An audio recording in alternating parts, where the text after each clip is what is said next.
Bom dia a todos. Hoje, dia 16 de fevereiro, estamos reunidos para mais uma reunião da disciplina de Urologia.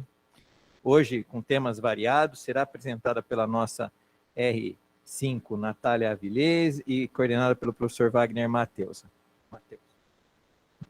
Obrigado, Cássio. Bom dia a todos. Sejam bem-vindos à nossa reunião semanal, essa reunião híbrida. Então são 3 casos interessantes. Eu peço que os comentários sejam bem objetivos e rápidos para a gente conseguir apresentar os 3 casos que são bem interessantes. Natália, tem a palavra, podemos começar. Bom, então bom dia a todos. Vou compartilhar aqui minha tela.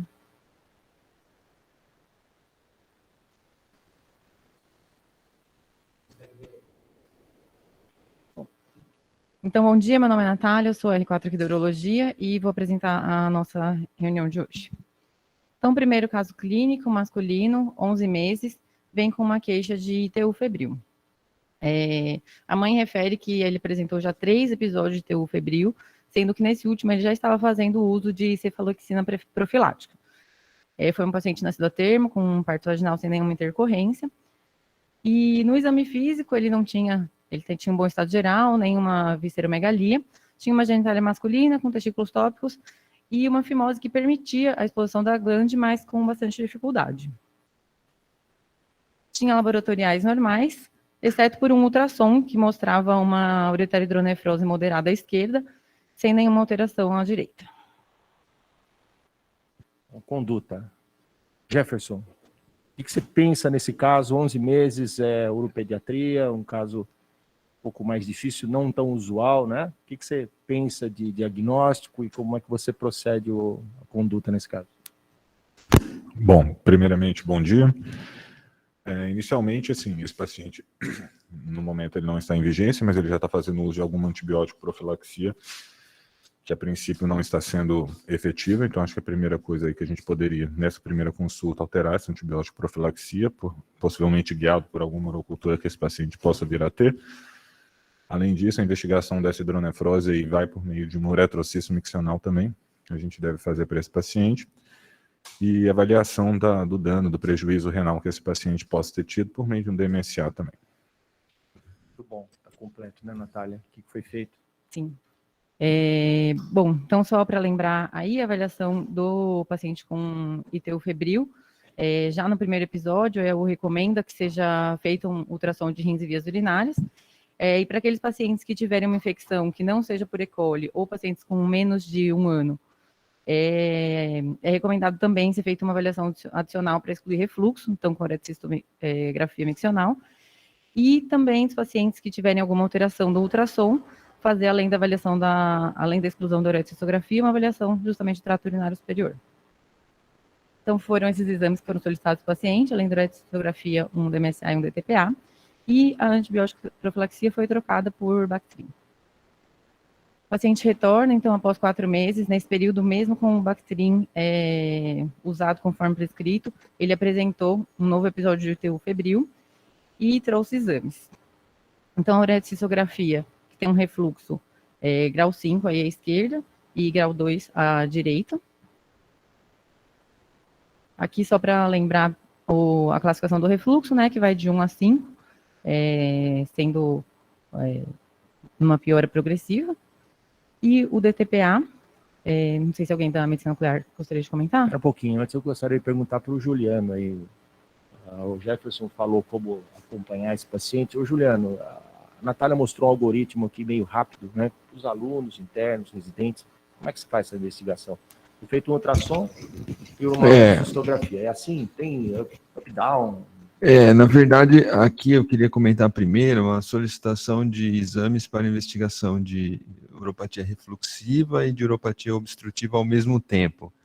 Essa investigação ela é separada, então, um caso de infecção urinária com alteração no ultrassom requer uma investigação inicial de refluxo, que pode ser feito com a uretrocisto, num approach mais invasivo, ou também chamado de bottom-up, que é um approach mais tradicional, com maior chance de acerto, e por DMSA, que é um approach menos invasivo, também chamado de top-down, mas com uma chance de falha na identificação do problema de até 20%, a depender principalmente do tempo que o exame é realizado entre a pielonefrite última e o exame. Chamou a atenção aqui no caso que solicitaram inicialmente os exames para investigação de uropatia obstrutiva, no caso do DTPA, e a uretrocisto. Talvez ela tenha colocado isso para ficar mais fácil de apresentar. O que geraria assim, uma preocupação com uropatia obstrutiva é o alto grau de hidronefrose no ultrassom. As uropatias refluxivas são conhecidas por produzirem muito dano renal, muita sequela, mas pouca dilatação, né? E aqui a gente tinha um caso de muita dilatação no ultrassom, que deve ter gerado uma preocupação com obstrução. Mas no final é um caso de refluxo, né? Acho que os internos viram bem, acho que esse caso é bem ilustrativo, né? E não é usual, né, Juliano, no nosso dia a dia. Eu acho que chama atenção aqui uma infecção urinária febril, né? Fazer diagnóstico de infecção. A infecção urinária febril na criança, primeira divisão é se ela ocorre antes de 1 ano e após 1 ano, né? Os casos que ocorrem antes de 1 ano estão muito mais associados com uropatias, no caso a maior frequência é refluxo, responde por mais de 30% dos casos. Após 1 ano de idade, você já tem um pool maior de infecções relacionadas a algum grau de disfunção miccional, que a criança está começando a adquirir controle esfincteriano, e aí você começa a ter uma porcentagem maior de casos onde não há uropatia anatômica, né? É um distúrbio funcional. Mas as crianças, como as 3 infecções foram antes de 1 ano, então era muito provável que fosse encontrado refluxo. Professor, eu vi alguns trabalhos que colocam, junto com a antibiótico profilaxia, fazer postectomia nos pacientes que têm fimose. Quer perguntar para o doutor Ossamo? O doutor Ossamo está na... a doutora Elba entrou. O doutor Ossamo está na plateia aí? Doutor Ossamo, a Natália fez uma pergunta relacionada à postectomia nesses pacientes? É uma das possibilidades, realmente, mas eu acho que nessa idade, eu acho que ainda eu não faria postectomia. Eu acho que o mais importante aí agora o que é importante é ver esse DMSA, quanto de dano renal tem. Agora, eu acho que o importante é o dado do DMSA para a gente ou faz um segmento com antibiótico profilaxia, ou senão, dependendo do caso, que mesmo com antibiótico profilaxia não está respondendo ao tratamento e apresenta episódios febris, aí tem indicação já de cirurgia. Perfeito. Então, acho que é isso, nesse sentido, o caminho que foi, né, Natália? Então, sim. O que foi feito disso? Natália, Você falou de TPA, DMSA... Wagner, posso só uma coisa objetiva? Deixa, vamos mostrar os exames. Você ia só falar do uso racional de recursos, talvez o DMSA fosse o primeiro exame para definir se não tem função, aí você tomaria outro caminho. Perfeito. Vamos lá, Natália. Então, não sei, a doutora Elba vai querer comentar, acho o exame? A doutora Elba está na sala. Oi, gente, bom dia. Desculpa, eu estava no link errado. Acontece. Doutora Elba, então, só te atualizando, uma criança de 11 anos, e ela teve vários episódios de infecção urinária, foi visto um refluxo bilateral, grau 5 à esquerda e grau 2 à direita. Grau 2 à direita. Foram pedidos exames DTPA e DMSA. Quer comentar, doutora Elba? Bom dia. Natália, você consegue colocar o seu cursor no fluxo ali, só para a gente... Isso. Ali na fase de fluxo, do lado esquerdo. Isso. Aí a gente começa a ver o fluxo pro rim esquerdo. Coloca o curso. Isso. Aí a gente... isso. Esse é o rim esquerdo, a gente consegue ver fluxo um pouquinho para esse rim, mas o lado direito... A gente não consegue identificar fluxo. O que você está vendo ali à direita é o fígado. Então, uma redução acentuada de fluxo para esse rim esquerdo. O rim direito, na verdade... Quantos anos tem a criança? 11 meses. Então, é difícil a gente conseguir um fluxo em bolos para conseguir identificar o rim como a gente consegue no adulto, né? Então, é um fluxo que está relativamente preservado à esquerda, mas reduzido bastante do lado direito. Aí, quando a gente olha aqui na imagem de função, coloca ali o cursor. Ah, perdão, gente, esse é o rim direito. Estou falando ao contrário. Ali, olha, aquilo que eu mostrei para vocês não é o fígado, é o baço, tá vendo? O fígado aparece tardiamente, perdão. Essa projeção posterior, ali a gente tem o rim direito e o rim que acumula, concentra e elimina, ali na fase de função. Isso, esse rim acumula, concentra e elimina. O rim esquerdo, ele não acumula, ele não concentra, e a gente vê só um pouquinho da córtex desse rim. Então... Ok. Eu acho que até o que foi comentado aqui pelo Juliano e o Léo até cabe, né? Porque o exame mais importante aqui é o DMSA, né? Aqui foi... Aqui precisa lógico. Acho que é fundamental. Você tem DMSA, Natália? Vamos... Sim. Bom, aí ele não elimina, ó, só para vocês verem que esse rim não elimina, porque a função está prejudicada. É DMSA. E aqui a gente vê que, apesar... o cursor já está na posterior ali, a Natália colocou o cursor na posterior. O rim esquerdo... O rim esquerdo, ele tem uma função muito reduzida, que tá em torno de 12%, então é acima de 10%, né? E ele tem algumas áreas de parênquima preservado, mas o rim direito tá ok, né? Ok. Deixa eu só comentar uma coisa que o Léo falou. Eu concordo com o Léo que, fundamentalmente, o DMSA vem primeiro. Só tem um problema logístico, Léo. Quando a gente recebe os dois pedidos, e normalmente vem com os dois, porque não vai fazer um para voltar para o ambulatório para depois fazer o outro, né? É muito difícil, porque senão passa muito tempo e tem a fila, a SUS, etc.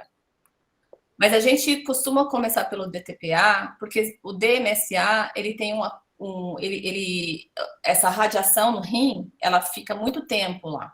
Então, a gente teria que colocar um DMSA, um DTPA na outra semana. Então, normalmente, a gente começa pelo DTPA, porque a gente já tem a eliminação, e aí dá para fazer no dia seguinte o DMSA.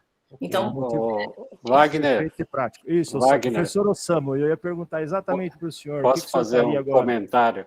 É o seguinte, comentário e a conduta, eu acho que o mais importante aqui é o DMSA, porque se tem o DTPA na nossa área, a gente usa para avaliar se tem ou não tem fator obstrutivo associado ao DTPA, associado ao LASIK. Então, eu acho que aqui já tem o diagnóstico de refluxo, então o DTPA é importante para conduta. Perfeito. Nesse Doutora caso... o que faríamos agora? O que faria agora? Então, essa criança tem 11 meses, tem 12% de função. Eu manteria, corrigiria esse refluxo e manteria esse rim, porque é difícil. Os guidelines falam que em criança, abaixo de 7, 10% é nefrectomia, mas isso é muito relativo. Então, eu também manteria esse rim. O senhor não pensaria em cirurgia agora? A cirurgia que eu falo é correção do refluxo. O senhor pensaria primeiro, eu acho que é antibiótico profilaxia. Antibiótico profilaxia. Ok. Alguém quer falar diferente, Juliano? Eu não concordo com o tratamento conservador por conta da alta perda de função. Se essa criança tiver uma nova pielonefrite no rim, a próxima cirurgia é nefrectomia. Então, a idade da criança está bem perto de 1 ano, a cirurgia de refluxo é factível. A cirurgia de refluxo antes de 6 meses, ela é inviável, muita complicação e muito difícil tecnicamente. Então, normalmente, se adota algum tipo de derivação, mas nessa idade, a cirurgia já é o reimplante mesmo, e eu não faria antibiótico profilaxia, não. Nefrectomia alguém faria nesse momento? Não. Então temos duas opiniões. Sobre a questão da preocupação. Eu acho que as duas são defensáveis. Houve uma preocupação aqui com exclusão funcional. A exclusão funcional nesse tipo de caso, ela eventualmente é encontrada, mas ela é muito rara, é diferente do raciocínio do adulto. Exclusão funcional em crianças, normalmente é com sacos hidronefróticos que abalam a barriga. Então, aqui não era esperado isso. Ok. Então, Viu, Wagner? Oi, Samuel. Nesse caso, tem que lembrar que essa criança tem refluxo bilateral, tá? Não é só do lado esquerdo que é importante. O lado direito também tem um grau 2. Grau 2 é importante. Então, por isso... o Juliano que indicou cirurgia, você faria bilateral, Juliano? A rigor, sim. Eu me lembro bem desse caso. Vocês vão ver que teve um problema aí. Precisa entender a bexiga quando tem refluxo bilateral também. A criança foi operada muito tempo depois do diagnóstico. Foi quase um ano depois que ela foi operada. Por que, Léo? Você falou que tem que entender a bexiga. Você faria algum exame da bexiga?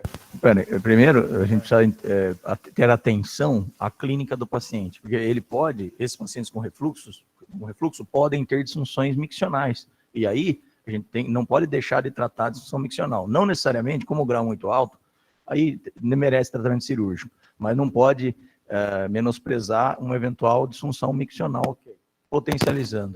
Então tá certo, eu acho que isso cabe, não sei, nessa idade. Você quer comentar, Cássio?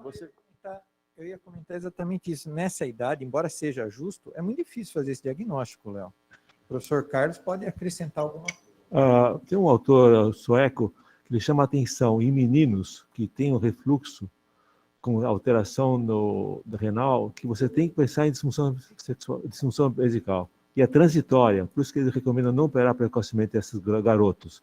Que se passava aquele problema de martelo d'água, refluxo, perda de função. Então, isso, segundo esse autor, ele não acha nada disso, que é só uma disfunção transitória vesical.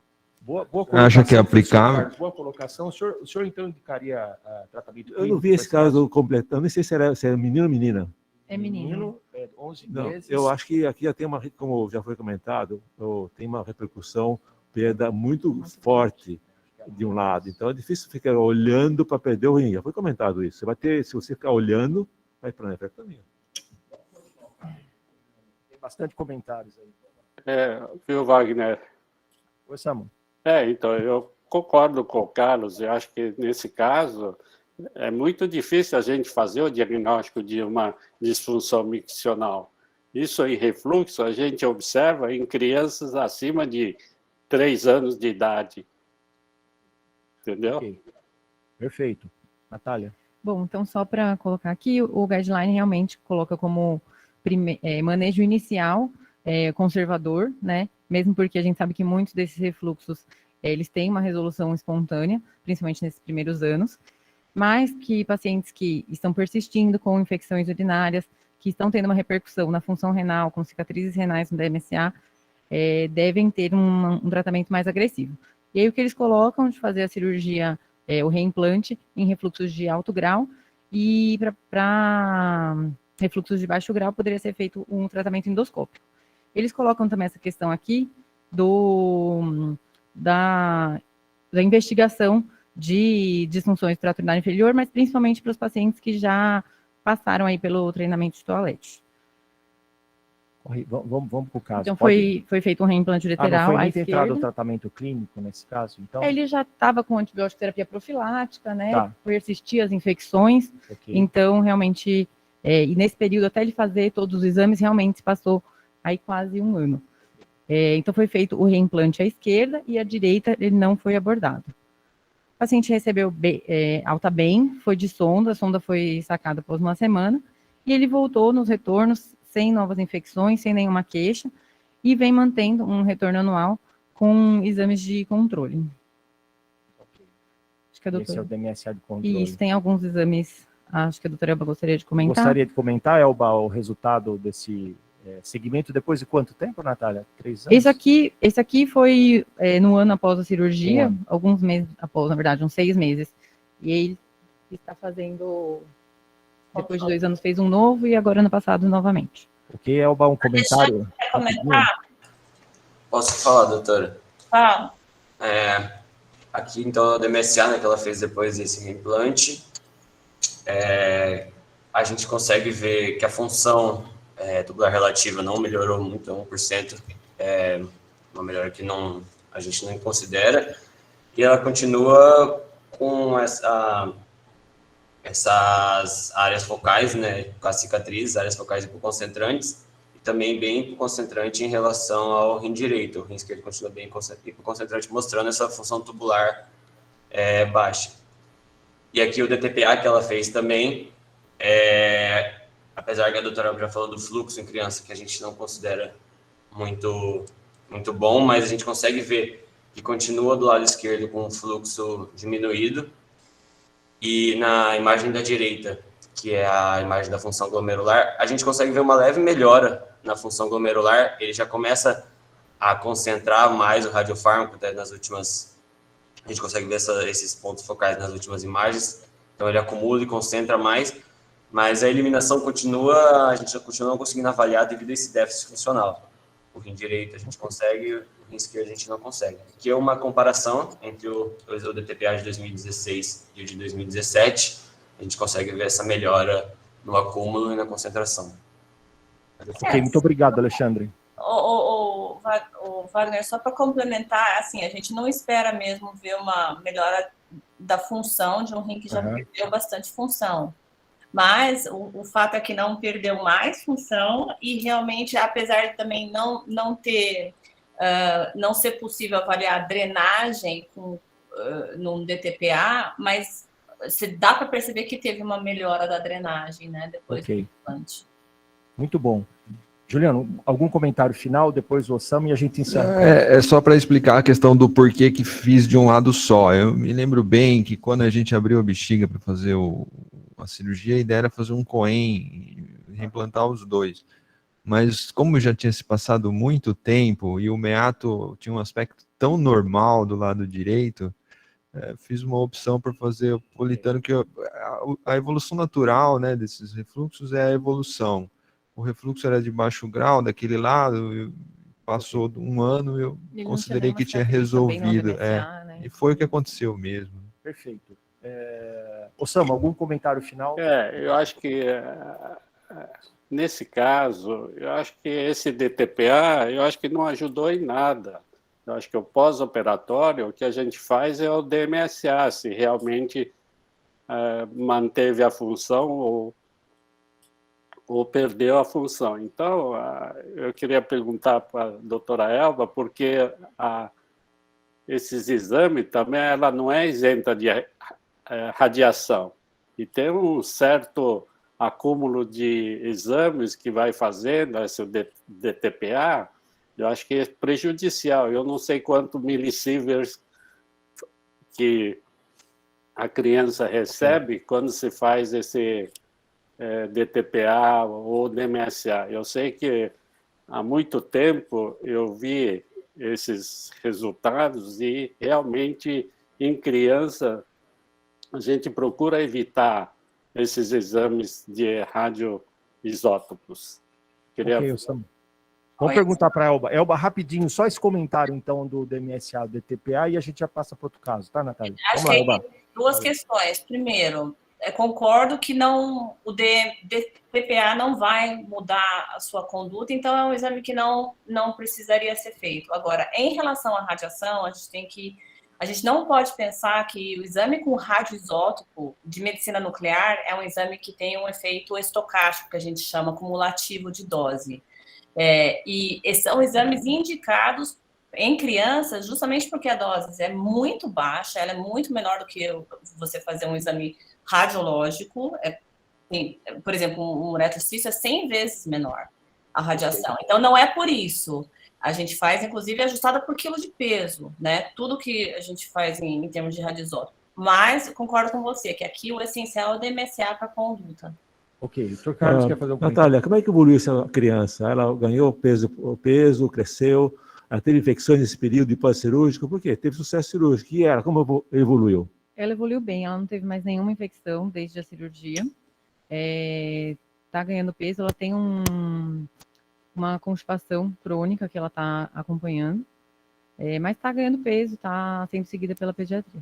Então, essa constipação crônica você tem que ter atenção, porque isso algumas vezes se acompanha com uma disfunção vesical. Uma disfunção vesical. Ok, muito bem colocado. Acho que é uma coisa que nós vamos seguir daqui para frente, né, professor Carlos? Muito bom. Próximo caso, Natália.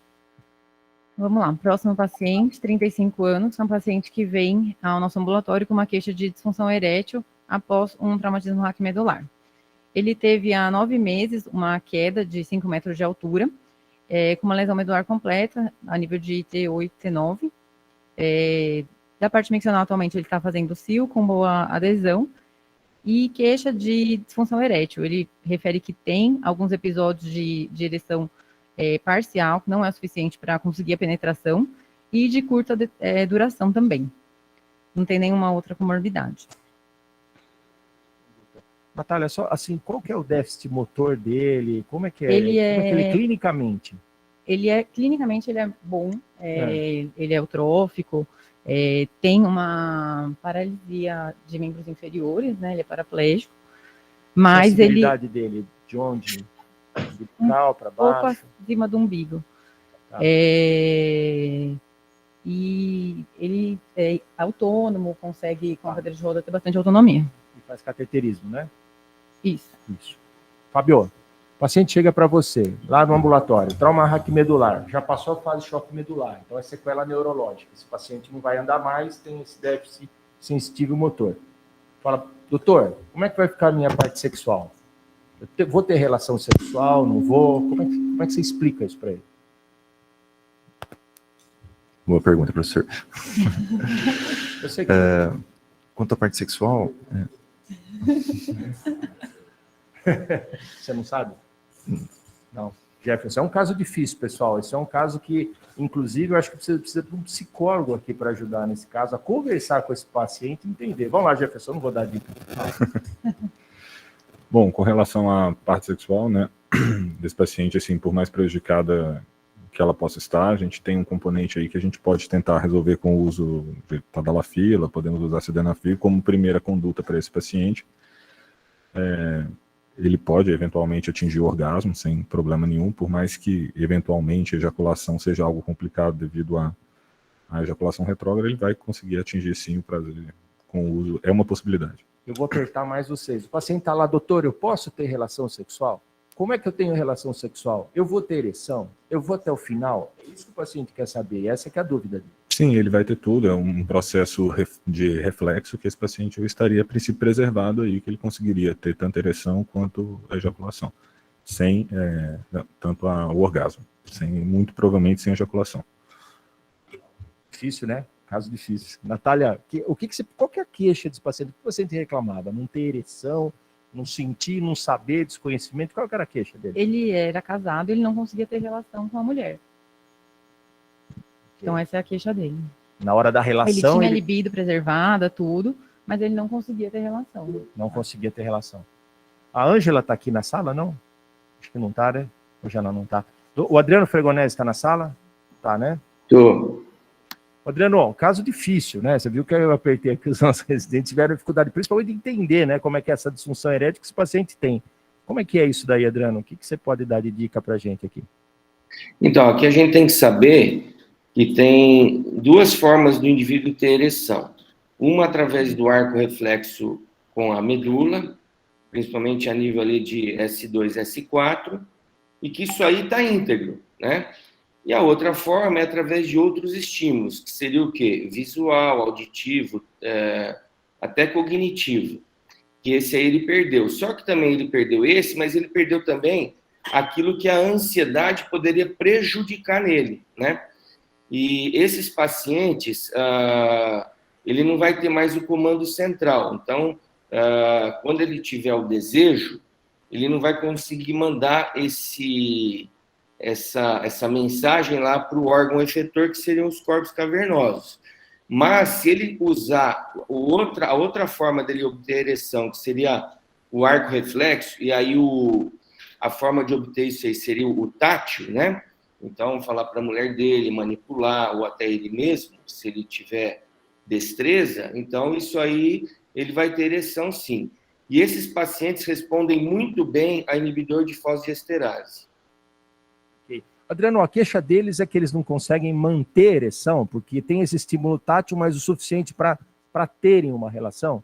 Porque aí a parceira tem que ser bastante ativa, né, nesse momento. Então a dificuldade deles é manter a ereção, é isso? Então, Wagner, é o que eu te falei. Às vezes, por exemplo, se você ele quer ter relação com a esposa dele, ele se basear apenas nesses estímulos, que seria visual, auditivo, cognitivo, ele não começa nem a ter ereção. Então, precisa ter o tato. Então, a mulher dele precisa tocar, o pênis dele precisa estimular para que isso venha a acontecer. E aí, o que pode acontecer é que ele obtém e, às vezes, ele perde no intercurso. Então, seria interessante ele ter aí um apoio que seria, então, o inibidor de fosfodiesterase. E, no caso em questão, eu sugeriria que ele usasse o diário. Então, a tadalafila, 5 miligramas diária. Ok. O Orestes levantou a mão? Doutor Orestes? Sim. Excelente explicação, Adriano. Ele perdeu o comando central, né? Então, isso é bastante difícil com um paciente jovem. Eu acho que é viável, sim, uma tentativa do inibidor 5-fosfodiesterase, ser sob demanda do diário, mas a gente já fica esperto que isso dificilmente vai manter. Eu já explicaria para esse paciente o uso de injetável, seja da prostaglandina ou do alprostadil intrauretral. Orestes, a preocupação, eu concordo, acho que a segunda etapa, né, o segundo step aí de tratamento seria as medicações injetáveis. Você não fica preocupado com priapismo nesses casos? Porque sim, claro, tem uma sensibilidade maior, acho que tem que começar. Sim. O que você faria pensando nisso? Não, com certeza. Eu acho que o uso do injetável, da prostaglandina, tem que ter uma retaguarda muito grande. Isso é muito difícil na nossa prática clínica diária, Wagner, de nível de consultório. Realmente é muito sério. Aí, para usar na Unicamp, tem residente, deu priapino, é mais fácil. Mas para a gente, eu só falei academicamente. Por isso, o alprostadil, a chance de priapismo é bem menor. Por isso que eu prefiro, na minha prática diária, eu raramente uso injetável por causa do problema de priapismo, sim. É um problema sério. Se você não tiver retaguarda, não tem jeito de usar na prática diária. Adriano, existe algum trabalho a esse respeito sobre o risco de priapismo nessa situação com injetável? Então, basicamente é o que o Orestes colocou. Alprostadil vai ser anedótico. São raros os casos que você vai ter de priapismo usando o alprostadil. Agora, quando você começa a incrementar a coisa, atuando aí a nível de receptor alfa e até inibindo a fosfodiesterase, que é o caso da papaverina, aí a coisa começa a se complicar, sim. Então, mas, assim, acho que a gente está pulando uma etapa. Eu acho que temos que usar primeiro o inibidor de fosfodiesterase via oral, e que eu acho que ele até responderia adequadamente, e se, porventura, ele não tiver essa resposta, aí sim a gente parte para o injetável, até pode colocar também a possibilidade do vácuo. Ele tem um corpo cavernoso muito bom, íntegro, não é um indivíduo idoso que já foi submetido a vários fatores que acabam lesando lá o endotélio, a musculatura lisa. Então, ele responde bem a quase tudo que a gente aplicar para ele. Perfeito. Natália, o que foi feito, Natália? Bom, então o doutor Adriano já antecipou aqui a explicação, e justamente foi isso que foi feito. O paciente foi iniciado o inibidor da 5-fosfodiesterase sob demanda, com uma boa resposta. O paciente voltou bastante satisfeito, conseguindo ter relações, mas com essa queixa que a gente já imaginava, né, de não ter ejaculação, e ele refere que ele tem essa parceira e que eles têm desejo reprodutivo. Que teria de opções aí para ele. Ok. Jefferson, quer tentar? Isso é fácil, né? Oi, professor. Então, como o doutor Adriano mesmo já disse, a questão da vibroestimulação é uma possibilidade para esse paciente, para conseguir o ejaculado. Acredito que como primeira opção, menos invasiva para ele, seria isso mesmo. O que foi feito? De qualquer forma, antes de ser indicada a vibroestimulação, foi feita uma avaliação inicial do eixo da parceira, sem nenhum problema, e aí realmente foi feita a vibroestimulação, né? Então aqui o mesmo esqueminha de antes, mas só para mostrar que existe esse arco reflexo da ejaculação, e que é isso que a gente vai estimular com a vibroestimulação para conseguir a coleta do ejaculado, né? Então, aqui só um ilustrativo, existem vários aparelhos, né, que podem ser usados, mas só para ter uma ideia de como é. E o paciente teve bom resultado, foi coletado o ejaculado, a paciente foi submetida a uma inseminação intrauterina e eles estão hoje satisfeitos aí, aguardando esse primeiro filho do casal. Eu não estou vendo. O doutor Ricardo Sade está na sala ou não? Acho que não, né? Não estou vendo aqui. Tem o Arnold. Adriano, o Arnold, boa. Arnold, você está na nossa reunião aqui, está nos ouvindo? Acho que ele saiu, não está constando aqui. Adriano, e aí? Sucesso total? Isso é esperado, né? Esse paciente jovem, que tem um relacionamento estável, querer ter filhos, é assim mesmo? Tem alguma coisa? Esses pacientes não ejaculam? Isso daí é frequente? Como é que é no dia a dia, Adriano? Então, você sabe que a ejaculação é um fenômeno aí do simpático, né? Diferente da ereção, que seria uma intermediação aí no parasimpático, a nível de S2 e S3, a ejaculação é de T11 a L2.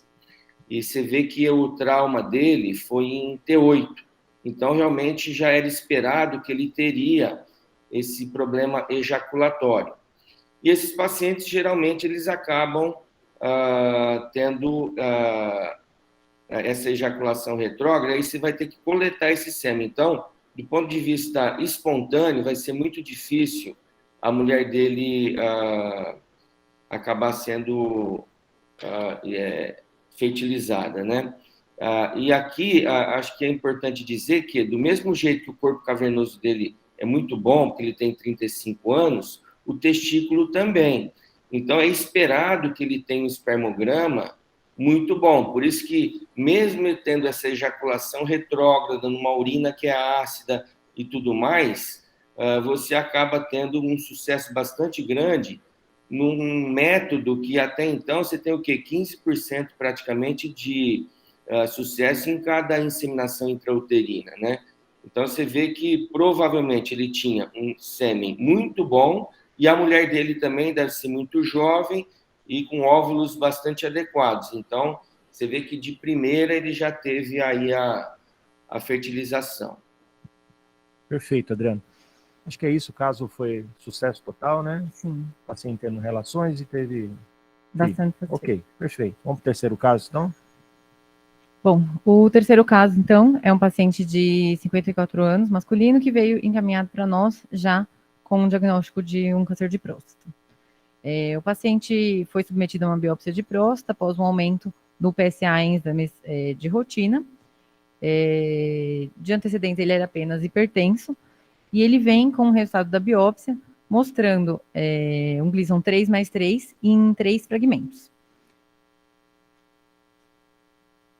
Tem porcentagem, alguma informação a mais, não? Tem 3 fragmentos, né? São 3 fragmentos. Exatamente. Infelizmente, ele não colocou nenhuma porcentagem, 3 fragmentos. Ok. E esse PSA de 5,8. Isso. Vamos adiante. Então aqui... qual o tamanho da próstata? Aqui ele não colocava o tamanho da próstata, mas era algo em torno de 70 gramas. 70 gramas. Caso tradicional. Quer comentar alguma coisa, cara? Não? Cirurgia, né? Que alguém quer. O Lucas está na sala. Lucas. Mas por que cirurgia? Você nem discute de paciente se ele quer o teu tratamento? Não, tem mais que isso. Não, tem mais que isso. 40% ou mais pacientes pioram o estadiamento na cirurgia e 10, 15% regridem o estadiamento. Então, o que você faria, Léo? Precisa entender melhor esse caso. Precisa ter aí, a gente consegue se beneficiar, o paciente se beneficia de mais informação a partir, por exemplo, de uma ressonância, para entender melhor a extensão dessa doença, baseada na limitação da biópsia. Além dessas informações, são fundamentais. Qual a média do tamanho dos fragmentos? Tem que ser acima de 10, 11 milímetros, senão pode estar subestadiado. E se você tiver oportunidade, revisar essas lâminas também. Isso aqui é o resultado da revisão de lâmina, a gente foi feita essa revisão. E a ressonância eu acabei não colocando aqui, mas realmente ela foi feita e não tinha nenhum sinal de invasão extraprostática na ressonância. E a revisão de lâmina, o que deu? Essa é a revisão. 3 fragmentos, 3 mais 3. Mas é a extensão. 3 fragmentos. Mas a extensão do tumor. Não foi feita revisão de lâmina aqui. Esse é o resultado da revisão de lâmina aqui. É daqui. Sim, mas são 3 fragmentos, não é um tumor de volume mínimo. É isso que vocês estão pensando? Por ter 3 fragmentos já... Não, mas não sabe no fragmento qual a extensão da doença no fragmento analisado. Isso que é estranho. Professor Athanasi, está na sala, pode ajudar a gente nessa dúvida que nessa revisão, de fato, não veio a extensão. São 3 fragmentos, paciente de 54 anos, o paciente com uma próstata de 70 gramas. Professor Athanasi? Saiu? Acabou de sair. Acabou de sair. Alguém, professor Carlos, o que o senhor faria nesse caso? Vamos supor que seja, não tem essa informação. O senhor pediria uma revisão.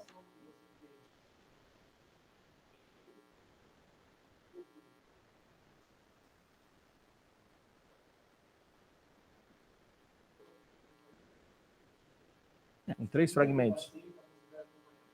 54 anos acompanhado. O Léo também? A idade não impede o paciente de se beneficiar da extensa janela terapêutica que ele tem. Ou seja, ele talvez tenha grande chance de vir a ser tratado no futuro, mas ele pode ganhar 5, 10 anos de qualidade de vida sem efeito colateral do tratamento.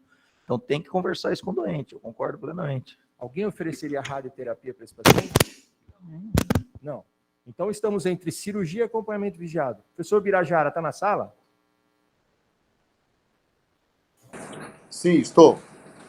Birá, 54 anos, 70 gramas, faltam informações de fato, mas tem 3 fragmentos positivos, 3.3. Você faria alguma coisa diferente? Acompanhamento vigiado, cirurgia, qual a sua conduta?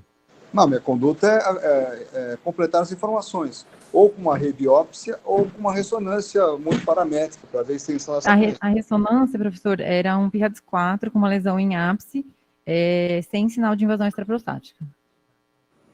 Tá, que tamanho que era essa lesão em ápice? Era grande ou era pequena? PIRADS 4 deve ser melhor que 1,5. Eu tinha falado. Não tem invasão extraprostática, tem lesão. Não, você tinha falado que não tinha nada, que era negativa a ressonância. Não, ela não tinha invasão extraprostática, mas ela tem lesão. Então, aí é um tratamento, tem que ser um tratamento. Aí você vai então vamos lá. Bom, com o que eu tenho, peraí. Com PIRADS 4 ou não, você acha que muda com 3 fragmentos positivos? Mudaria a tua conduta? Não. O que eu quero dizer é o seguinte: o que eu vi é um Gleason 6, não é isso? Isso. Gleason 6. Um toque normal. Ele tem o PSA. Qual é o nível de PSA? 5.8. Sim. E completaria, ou eu faria, volto a dizer, eu refaria a biópsia, analisaria muito bem, porque aí é uma conduta muito decisiva. Se você acompanhar o paciente, você está dizendo que é um tumor mínimo, e eu não tenho dados para falar isso. Com o que está aí, eu operaria o paciente. Ele é jovem, uma doença em ápice, um PIRADS 4, eu operaria, eu falaria que a minha conduta seria cirurgia. Agora, eu volto a dizer, eu não tenho dados para fazer outra conduta sem ser essa, a não ser que ele aceitasse refazer a biópsia. Ok. Vocês refariam biópsia, nesse caso? Tendo essa ressonância, professor Carlos, manteria a cirurgia? Não, eu mudei minha conduta, porque eu entendi que a ressonância não tinha lesão. Se na ressonância tem lesão, você tem fragmentos, eu acho que eu tenho que fazer uma conduta tratamento, que pode ser cirurgia ou radioterapia, depende do que o paciente quer decidir. Ok. Wagner, fala. O doutor Athanasi entrou na reunião aí. Professor Athanasi, nós estamos com uma biópsia. Eu tinha perdido a conexão. Sem problema. Consegui voltar. Professor, estamos com esse paciente, 54 anos, com PSA de 5 e com essa biópsia. Esse paciente é uma revisão de fora e foram vistos 3 fragmentos positivos, 3.3. A informação que a gente tem do anatopatológico é essa que está na tela. Não tem a extensão, né, que foi algo que a gente gostaria que tivesse. Dá para dizer que ficamos na dúvida se isso é tumor de volume mínimo ou não. Então, pelos critérios do Epstein, na verdade, deveria ser até 2 fragmentos, né? Estou vendo que são 3 fragmentos. Agora, os critérios de Epstein, eles são de risco muito baixo, né? na verdade, a rigor. Então, o que eu gostaria de saber nessa biópsia é a questão dos percentuais. Apesar de serem, em vez de ter 3 fragmentos, de 3 focos, qual que é o percentual? Não estou vendo aí. Por exemplo, realmente se 3 focos são, por exemplo, 5% em cada um dos fragmentos, isso eventualmente pode ser considerado ainda como de baixo risco. Eu acho que o percentual está faltando aí, não? Faltou. Faltou, de fato. Você não tem, Natália? Não, professor, isso aqui é exatamente o laudo que a gente recebeu da revisão de lâmina aqui do serviço. Ok, ficamos nessa dúvida, então. Tá. Tá ok, professor. Então, vamos adiante. Acho que a maioria falou para cirurgia. Lucas, você faria 70 gramas, 54 anos, cirurgia laparoscópica? Oi, professor. Sim, só confirmando ali o que o Léo tinha comentado, a ressonância traz informações, trouxe para o caso. A gente sempre oferece para o paciente, daria para estender um pouquinho para o segmento vigiado, embora não seja o critério inicial de Epstein. Paciente optando por cirurgia, eu iria propor por vídeo ou robótica, que seriam as melhores condutas, tempo de sangramento, tempo, né, de recuperação mais rápido, menos sangramento, enfim, recuperação melhor, partiria para uma modalidade minimamente invasiva, sem dúvida.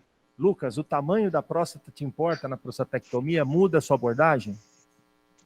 O tamanho vai dar para a gente algumas informações de dificuldade técnica, porque quanto maior a próstata, maior vai ser a dificuldade para a gente fazer a dissecção. E, nesse sentido, tamanho, lobo mediano são critérios bastante importantes, né?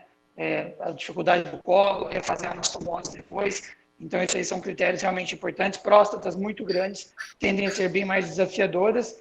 E, nesse sentido, a cirurgia robótica traz uma vantagem evidente em relação à laparoscópica para você poder fazer a dissecção, principalmente a dissecção de ápice, porque você fazer a curvatura da próstata com a pinça robótica permite que você realmente faça isso adequadamente, enquanto que na laparoscopia é bastante desafiador soltar toda a lateral e o ápice da próstata, quando você tem uma próstata bastante grande. Natália, foi cirurgia? A cirurgia foi bem, porém, o paciente, no primeiro pós-operatório, veio aí com um débito de 350 ml no dreno e uma diurese de 100. E esse débito foi aumentando. Aí no segundo pós-operatório, já um débito bem alto de mais de 3 ml. A medida inicial foi insuflar mais 10 ml no balonete e tracionar a sonda, porém, o débito se manteve alto aí ao longo desses primeiros 5 dias. Nesse momento, alguém... Fernandes, está na sala, Fernandes? Fístula da anastomose. Foi feito algum exame de imagem? Já mostra o exame de imagem, se tiver. Foi feito um exame de imagem inicialmente, confirmado o posicionamento da sonda dentro da bexiga, e uma pequena fístula na parede posterior direita. Vai dar para ver bem aqui no finalzinho? Aqui, bem discreto. Nada que chama muita atenção, né? O Fernandes está na sala? Estou aqui, Wagner. Fernandes, as fístulas são um débito alto, né? Alguma coisa não vai bem, fizeram uma tomografia, não tem coleção, acho que isso é algo importante. Segunda coisa, que foi vista a sonda Foley dentro da bexiga. O que você tem feito para essas fístulas de alto volume que não melhoram? Já 7 dias, né, Natália? Aqui 5 dias. 5 dias. E está crescendo esse volume? Está se mantendo bastante alto ali, em torno de 1.000, 1.500 ml. É um volume bastante alto. Você toma, como foi feito, as medidas iniciais, tenta aumentar o volume do balão, tracionar um pouco a sonda, e avalia isso em 24 horas, se tem 48 horas, se teve uma diminuição. Se não tiver diminuição, né, até então, a conduta seria você intervir precocemente, porque a fístula, extravasamento de urina nessa região, vai levar a um problema muito sério na cicatrização, né? Fibrose, eventualmente estenose, e comprometer a integridade do esfíncter, o pouco do esfíncter que resta em função da cirurgia. E o paciente poderá vir a ter incontinência urinária, aumenta a chance de incontinência urinária. Teve um caso na Unicamp que nós fizemos alguns anos atrás, com presença de fístula, nós colocamos uma aspiração na sonda e isso acabou resolvendo o mecanismo de aspiração. Eu lembro desse caso, mas assim, de conduta de cirurgia é extremamente raro, né, Fernandes? Eu não lembro de nenhum caso que a gente teve que reintervir aqui na Unicamp de fístula. É Sim, raro, né? Sim, por isso, mas você tem que abordar. Se ele continuar tendo muito, não diminuir essa fístula aí, é melhor você reintervir. Né? Tá? Ok. Alguém tem alguma ideia, alguma opinião, professor Carlos? Reintervenção, ou alguma coisa diferente que o senhor faria? Não, acho que não tem muito o que fazer, isso tem que abrir, né? O paciente não está urinando, está saindo tudo por fora. Apesar que a Natália disse que é pequena a fístula, eu acho que não é, eu acho que é grande. Eu tenho uma outra opinião. Na tomografia a gente vê razoável volume dentro da bexiga. E hoje a gente tende a ser muito mais intervencionista do que no passado. Quando eu fiz minha residência aqui, a gente orientava esse paciente a deambular, tracionava um pouco a sonda, são só 5 dias pós-operatórios, e eu já vi alguns pacientes resolverem assim. Não tem evidência robusta de que isso vai realmente comprometer a incontinência, porque o que compromete a incontinência... Você me interrompeu, eu te interrompo agora. Não, tem evidência robusta que o extravasamento leva a estenose. É como o Fernandes falou, você está só adiando um problema muito sério, que a estenose vai ser difícil de tratar e vai ser depois, o tratamento leva à incontinência. Tá certo. Não, só uma coisa. Não, tem um aspecto importante. Coisa interessante nesse o que eu ia dizer, o que eu ia dizer que não é necessariamente o extravasamento. O problema da técnica que houve anteriormente e que gerou extravasamento é o mesmo que pode gerar estenose. Então, assim, eu não interrompi o senhor e, assim, acho que uma opção é essa. Tá bom, beleza. Vamos lá. Wagner. Alguma... Fala, Samuel. Eu posso dar... Eu acho que a minha opinião que é conservadora. Eu manteria a sonda e não interveria, fazer intervenção nessa fase, não. Eu acho que tem que manter a sonda por mais tempo e observar. Porque eu já vi casos assim que fechou espontaneamente. Eu também, Samuel, olha, que eu não me lembro de ter que reintervir nesses pacientes, mas esse paciente estava com um débito muito alto. Alguém tem alguma medida conservadora, faria alguma coisa diferente? Lucas, você que propôs aí o tratamento, o que você faria? Até conheço o caso, de fato, concordo com os professores que dizem, né, que realmente a urina vai aumentar o risco de estenose, etc., mas de fato é bem inicial. Nós vimos casos, já tive um caso que não baixava o débito e em uma semana a gente foi fazer uma citoscopia pensando em passar um duplo J e a gente encontrou o dreno na anastomose. Aqui a gente teve uma anastomose difícil, um paciente que tinha um lobo mediano grande, que foi difícil de chegar à bexiga, né? A gente não tem o material teoricamente melhor recomendado, como um fio farpado para fazer, então a gente usou um caprofil, a gente conseguiu chegar à sutura, mas com certeza no final da anastomose ele estava terminando de fazer o lado superior, ela desgarrou atrás, e a gente já não conseguia puxar. Então, assim, do ponto de vista de reabordagem, nós vamos reabordar, pensando numa reabordagem precoce, essa foi a discussão.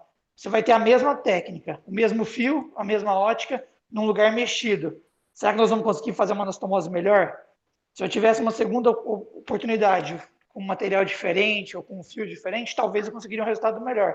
Mas naquele momento a gente realmente considerou que o dreno poderia estar na anastomose, então a gente tracionou um pouquinho, e nós, com aquela conduta inicial de aumentar o balão e tracionar um pouco, o paciente teve uma diminuição de débito. Durou 2, 3 dias, ele voltou a subir o débito, teve questões de quantificação da enfermaria também, e aí nós discutimos novamente, repetimos a tomo, que é essa que foi vista agora, e aí pensamos em fazer uma derivação com catéter ureteral.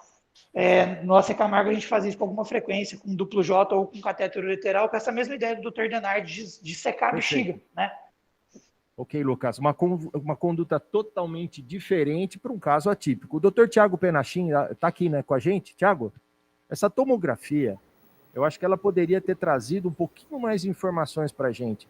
Porque um caso que eu vi uma vez, são casos anedóticos, eu já vi um meato ureteral ficar para fora da anastomose. E o Lucas comentou que foi muito difícil a cirurgia. Tiago, você está na sala? Estou sim, tudo bem? Você consegue dizer, tudo bem, Tiago? Você consegue dizer alguma coisa nessa tomografia? Volta a imagem. Porque para a gente o importante aqui é saber se tem alguma coisa diferente, se dá para ver o meato ejaculando, alguma coisa desse sentido. Não, Wagner, na verdade, assim, pelas imagens apresentadas, a Natália descreveu muito bem aí. É uma fístula na anastomose vésico-uretral, e essa fístula, ela deve ter no máximo aí, com certeza ela tem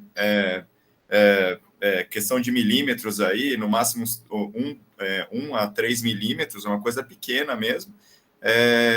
E ela está nessa face posterolateral, tem um acúmulo de contraste aí, inclusive dá para ver contraste saindo pelo dreno, né, devido ao alto débito aí. Ok, Tiago, obrigado. Natália, o que foi feito? Foi adotada uma conduta conservadora mais alguns dias, mas realmente, após 9 dias, o paciente mantinha o alto débito. E aí, alguns artigos já propuseram algumas formas de tratamento dessas fístulas. Não são muitos artigos, nem com altos volumes, porque justamente é uma complicação não tão frequente, mas tem a proposta de aspiração da sonda Foley. Também houveram artigos que propuseram uma reabordagem laparoscópica, a injeção de cianoacrilato, ou a derivação com o cateter ureteral por via endoscópica. Aqui vou falar um pouquinho só dos 2 artigos que têm um N um pouquinho maior. Então, nesse artigo foi passado um cateter ureteral bilateralmente por cistoscopia e exteriorizados através da Foley em 7 pacientes que tinham fístulas assim persistentes. Esses pacientes essa intervenção ela foi feita em média 6 dias após a cirurgia, após manter um alto débito do dreno, e os catéteres ficaram locados em média 9 dias. A sonda foi sacada em média 22 dias após o procedimento. E eles tiveram sucesso no controle da fístula em 100% dos casos, e 2 desses 7 pacientes ficaram incontinentes.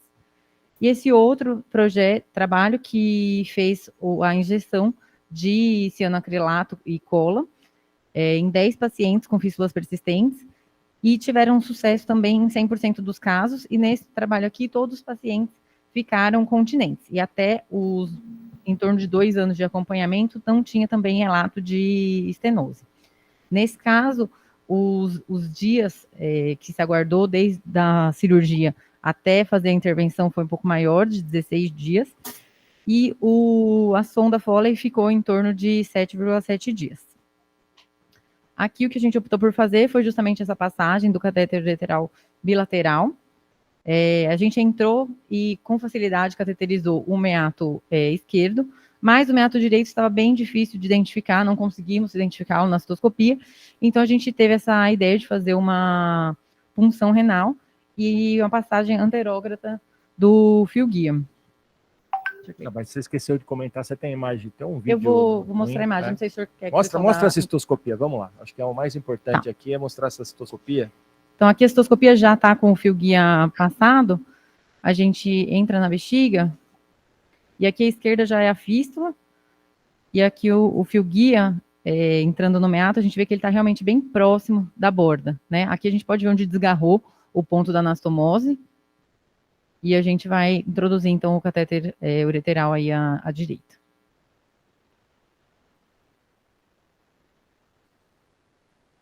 Ficou ruim o vídeo para ver. Mas explicando, na cistoscopia tinha uma fístula grande e não se via onde se achava o meato estava por trás.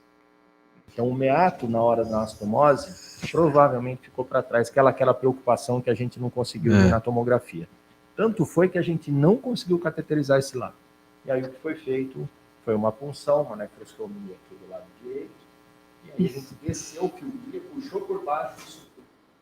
Tem um trabalho que você não citou, mas é um relato de caso. O cara comenta o seguinte: quando o implante dos ureteres está muito justo a anastomose, quanto mais você traciona a sonda, cria a urina drena por baixo do balão, e aí vaza mais ainda. Aí o que o cara propõe é pega uma sonda de silicone e faz uma fenestra um pouquinho abaixo do balão, uns 3 milímetros.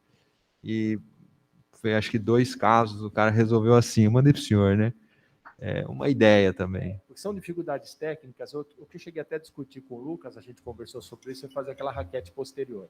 Às vezes você ajuda, e esse caso tinha... Você interioriza esse método, mas é difícil. Esse caso tinha todo sentido acontecer isso por causa do lobo mediano que foi falado, né, pelo Lucas. É que o corte do colo fica bem perto, né, do meato. Perfeito. Natália? Então, aqui, só para a gente ver os 2 catéteres, né, alocados bilateralmente, e à direita a gente deixou também uma nefrostomia, devido a essa dificuldade aí que a gente teve.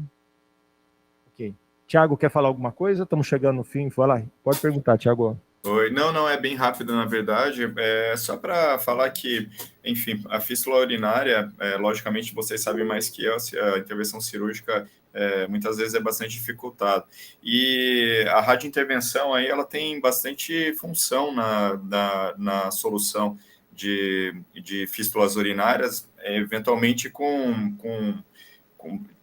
usando a criatividade aí, por exemplo, a utilização de cola, né, para resolver uma fístula, logicamente, depois de comprovada a persistência dela e depois de medidas mais conservadoras, é uma técnica de radiologia intervencionista que acaba sendo aplicada ali. Então, isso é fístula alta também, eventualmente, pós-nefrectomia parcial, você tem uma fístula alta, primeiro, logicamente, você vai drenar urinoma, vai fazer uma nefrostomia, mas, eventualmente, aquela fístula persistente pode ser corrigida também com mole e cola, né? Então, através de cateterização do trajeto fistuloso. Eu acho que a mensagem que eu queria dar, enfim, concluindo isso tudo, é que, diante de uma fístula urinária, antes de pensar numa reabordagem cirúrgica, seria interessante discutir com a radiointervenção para ver se existiria alguma oportunidade a mais de solução. Ok. Tiago, muito bom, obrigado. A radiologia intervencionista, inclusive, participou com a gente desse caso, eles que fizeram a nefrostomia durante o ato cirúrgico, e a gente estouramos o tempo. Eu acho que nós temos o próximo comentário do Dr. Fernandes, né, que deu a sua opinião e aqui a conduta. Fala, Fernandes. E encerrar o caso também, Fernandes, por favor. Eu só queria perguntar para a Natália, a hora que fez a nefrostomia, passou o fio-guia, fez a citoscopia, onde que saiu esse fio-guia? O fio-guia, ali no vídeo, acho que ficou um pouco ruim de ver, né? Lá na hora deu para entender bem. Ele estava bem na borda da bexiga. Então, assim, não estava para trás, mas ele estava bem no limite da ressecção, realmente, do colo ali. Bom, uma das coisas é que a nefrostomia ela não seca a bexiga 100%, né? Então, você... A gente deixou a nefrostomia, professor, só mesmo para manter ali o acesso, caso houvesse alguma perda do catéter, mas a gente passou o catéter ureteral realmente bilateral. Okay. Então, ela ficou mais como uma forma de segurança. Aliás, Fernandes, essa nefrostomia está lá porque a gente já está achando que você vai dar estenose depois. Porque esse meato está exatamente ali na área de fibrose. Então, a nossa ideia inicial foi secar esse paciente e depois estudar. A gente pode fazer até uma pielografia anterógrada, pensando até no reimplante ureteral. Corre esse risco, esse caso. Então, o paciente foi de alta bem, o dreno já no segundo dia pós-operatório estava praticamente seco. Ele retornou no último ambulatório com o débito do dreno zerado, com a diurese toda via sonda. O resultado do anátomo patológico confirmou o que a gente já tinha, uma lesão 3+3. E o dreno foi sacado, então, esse dreno que já estava sem débito. E agora o paciente ele vai retornar daqui 2 semanas com a gente. Eu estou vendo aí, um momentinho só, eu estou vendo o resultado desse anátomo, é um carcinoma de volume mínimo. Mas tem invasão. Nossa, um quadrante de 39, 3+3. Agora precisaria uma boa discussão aí. E voltando... Eu tenho uma opinião formada. Nós tratamos a ressonância, né? Foi isso. Mas precisa ver se não é um falso positivo. A biópsia tem... Há uma correlação da localização da lesão na ressonância com a biópsia de agulha? se está batendo o local, olha, agora requer uma outra discussão mais longa, hein, Wagner? Professora Atanásio, eu Vai prometo que deixar para uma segunda parte, viu? Nós vamos trazer a segunda parte desse caso, porque eu acho que tem muitos aprendizados aqui, eu acho que inclusive da radiologia intervencionista, se tem indicação ou não dessa fístula, acho que a gente tem que tomar muito cuidado nessas novas técnicas, né? Eu acho que nesse caso o que fazer daqui para frente, mas vai ficar para uma segunda vez aqui. Muito obrigado a todos aqui, eu quero agradecer o Cássio também. E damos por encerrada essa reunião aqui. Agradecer, Natália, bons casos aqui. Muito obrigado, pessoal. Tchau, obrigada. Professor. Wagner, precisava ter dado um recado. Oi, Elba, desculpa, Elba. Pode falar, Elba, estamos extra. Residentes,